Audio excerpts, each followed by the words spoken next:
ഇന്ന് നമ്മൾ പിത്ത റെസിപ്പിയാണ് കാണിക്കാൻ പോണത്. ബംഗ്ലാദേശിൻ്റെ ഒരു പഴയകാല പലഹാരമാണിത്. നല്ല ടേസ്റ്റാണ് കഴിക്കാനായിട്ട്, നല്ല സോഫ്റ്റാണ്. കുറഞ്ഞ ചേരുവ വെച്ച് പെട്ടെന്ന് സിമ്പിളായിട്ട് ഉണ്ടാക്കിയെടുക്കാൻ പറ്റുന്ന റെസിപ്പിയാണ്. അപ്പോൾ ഇതെങ്ങനെയാണ് സിമ്പിളായിട്ട് വെറൈറ്റി ആയിട്ട് നമ്മൾ ഉണ്ടാക്കിയെടുത്തത് എന്ന് നോക്കാം. അപ്പോൾ ഇത് തയ്യാറാക്കി എടുക്കാനായിട്ട് സ്റ്റൗവിൽ ഇതുപോലെ ഒരു പാൻ വെച്ച് കൊടുത്തതിന് ശേഷം അതിലേക്ക് ഒരു 1.5 കപ്പ് അളവിൽ വെള്ളം ചേർത്ത് കൊടുക്കുക. 250 ml മെഷറിംഗ് കപ്പിന് 1.5 കപ്പ് വെള്ളമാണ് നമ്മൾ ചേർക്കുന്നത്. കൂടെ തന്നെ നമ്മൾ ഒരു 5 അച്ച് ശർക്കര കൂടെ നമ്മൾ ഇതിലേക്ക് ചേർക്കുന്നുണ്ട്. പിന്നെ വേണ്ടത് പഞ്ചസാരയാണ്, അതൊരു 1/2 കപ്പാണ് ചേർക്കുന്നത്.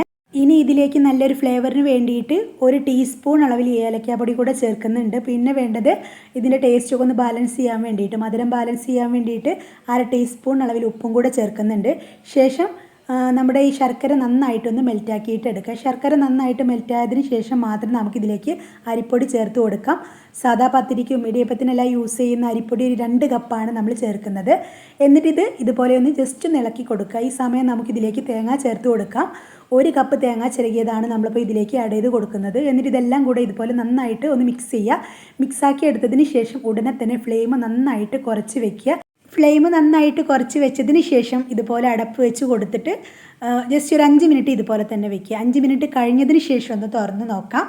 എന്നിട്ട് നമുക്കിത് വീണ്ടും ഒരു തവി വെച്ചിട്ട് ഇതുപോലെ നന്നായിട്ടൊന്ന് ഇളക്കി കൊടുക്കാം. മാവ് നന്നായിട്ടൊന്ന് സോഫ്റ്റായി കിട്ടാൻ വേണ്ടിയിട്ട് തവി വെച്ചിട്ട് ഇതുപോലെ നന്നായിട്ടൊന്ന് ഇടിച്ച് കൊടുക്കുന്നുണ്ട്. ശേഷം ഇതുപോലെ ഒരു ബൗളിലേക്ക് ഫുള്ളായിട്ട് ഇട്ട് കൊടുക്കുക. എന്നിട്ട് ഇതിലേക്ക് നമ്മൾ 1 ടീസ്പൂൺ അളവിൽ നെയ്യ് ചേർത്ത് കൊടുക്കുകയാണ്. എന്നിട്ട് സാധാരണ നമ്മൾ പത്തിരിക്കെല്ലാം മാവ് കുഴച്ചെടുക്കാറില്ലേ, ആ ഒരു രീതിയിൽ ചൂടോടുകൂടി തന്നെ ഇത് നന്നായിട്ടൊന്ന് കുഴച്ചിട്ടെടുക്കണം. ഏകദേശം ഒരു 2-3 മിനിറ്റ് മാവ് നന്നായിട്ട് കുഴച്ചെടുക്കുക. നന്നായിട്ട് കുഴച്ചെടുത്തതിന് ശേഷം മാത്രം നമുക്കിത് ഉരുട്ടിയിട്ടെടുക്കാം. ഇപ്പോൾ ദാ ഡോ നന്നായിട്ട് സോഫ്റ്റായി റെഡിയായി വന്നിട്ടുണ്ട്.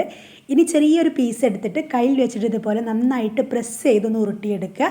സാധാരണ നോർമൽ രീതിയിലല്ല നമ്മളിത് ഉരുട്ടിയെടുക്കുന്നത്. ഇതുപോലെ നന്നായിട്ട് കൈ വെച്ചിട്ട് ഒന്ന് പ്രസ് ചെയ്ത് ഉരുട്ടിയെടുത്താൽ ഈ ഒരു രീതിയിൽ നമുക്ക് കിട്ടും. ഇതുപോലെയാണ് നമ്മൾ ഉരുട്ടിയെടുക്കുന്നത്. ഇതുപോലെ എടുത്താൽ കാണാനൊരു ഭംഗിയായിരിക്കും, അതുകൊണ്ടാണ് നമ്മൾ ചെയ്യുന്നത്. സാധാരണ രീതിയിൽ ഉരുട്ടിയെടുത്താലും ഒരു കുഴപ്പമില്ല. ഇതുപോലെ നന്നായിട്ട് ഉരുട്ടിയെടുത്തതിന് ശേഷം നമുക്കിത് സ്റ്റീം ചെയ്തെടുക്കാം. അപ്പോൾ ആദ്യം ഇതുപോലെ ഫുള്ളായിട്ട് ഉരുട്ടി റെഡിയാക്കി വെക്കുക. എന്നിട്ട് പിന്നെ നമുക്കിത് സ്റ്റീം ചെയ്തെടുക്കാം. അപ്പോൾ സ്റ്റീം ചെയ്യാനായിട്ട് സ്റ്റൗവിൽ ഇതുപോലെ സ്റ്റീമർ വെച്ച് കൊടുത്തിട്ടുണ്ട്. അതിൽ കുറച്ച് വെള്ളം വെച്ചിട്ട് വെള്ളം നന്നായിട്ട് തിളയ്ക്കുന്ന സമയത്ത് നമുക്ക് നമ്മൾ റെഡിയാക്കി വെച്ചിട്ടുള്ള സ്നാക്ക് ഇതിലേക്ക് ഇട്ട് കൊടുക്കാം. ഇത് ഫുള്ളായിട്ട് ഒരുമിച്ചിട്ടല്ല നമ്മൾ ആവി കയറ്റി എടുക്കുന്നത്, 2 ബാച്ചായിട്ടാണ്. അപ്പോൾ ആദ്യം പകുതിയിട്ട് അടച്ച് വെച്ചൊരു 10 മിനിറ്റ് വേവിക്കുകയാണ്. 10 മിനിറ്റ് കഴിഞ്ഞതിന് ശേഷം തുറന്ന് പുറത്തോട്ട് എടുക്കാം.